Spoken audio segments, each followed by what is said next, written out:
Mikkel Stolt, reżyser, producent i kompozytor, współzałożyciel firmy producenckiej Fenris Film Multimedia. Współpracuje z duńskim Instytutem Filmowym i DRTV.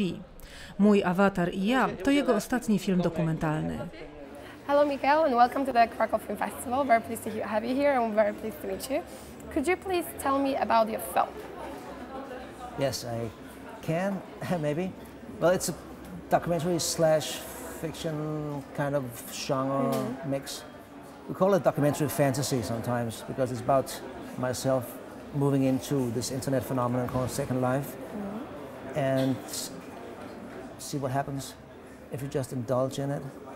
That was the original idea, and then the whole process, grew on us over the years. So that's why the film looks the way it does right now.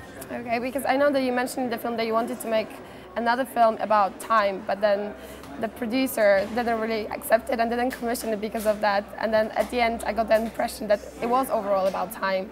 Was that the idea behind the film, or where did you get it from?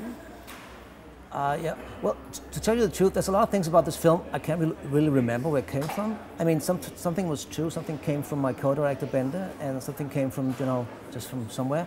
So when Bente, originally it was Bente's idea, my co-director, she read about this Second Life. It was very hyped in the Danish media like 3 or 4 years ago. And she asked me, should we make a film together where you move in to Second Life? Okay. I say, hey, you're chicken. If you want to, and because she's seen me before, and I have made some small films with myself in front of the camera as well, and she finds that amusing for some reason. And I said, this is a great opportunity to have a film because I like to challenge, the genre documentary, and I said, could be a great opportunity for just doing that. And since this film is taking place in different forms of reality, maybe if we can make the film have different forms of, film form. Documentary fiction, science fiction, reconstruction. How does because obviously the film is a documentary, but then it's very unconventional because how the film is set up in the internet game, online game. How does it reflect the aesthetics of the documentary, the tradition of documentary, and also how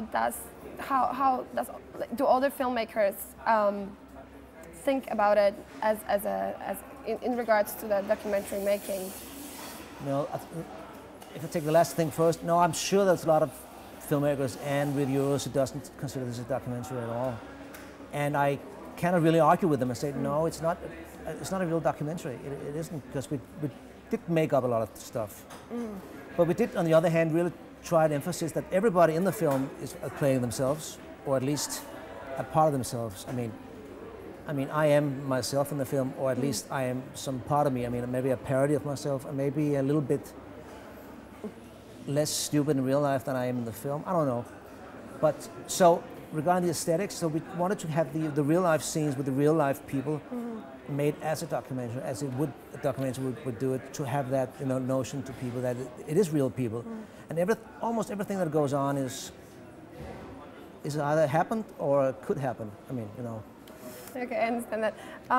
How about a process of making a film? Because obviously it's a little different to making a documentary. Usually you act as a director. Here you are more of an actor. So how does it feel, like be behind the camera and acting in a self-reflective documentary? Well, it's it's strange. It's a little tough, and it was really. We had some scenes where we shot.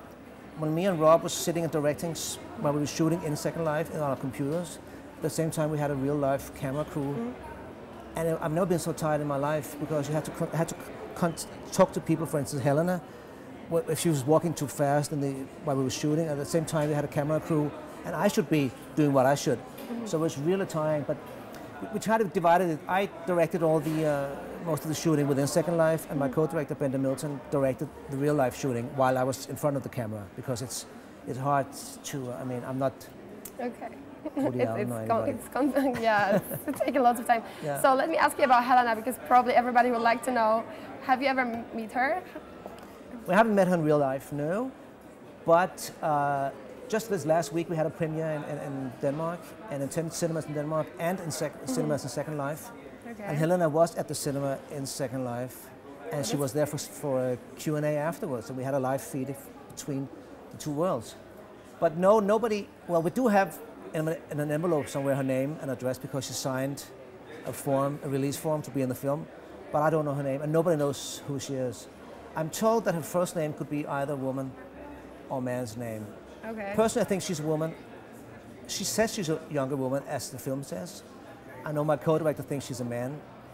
Perhaps.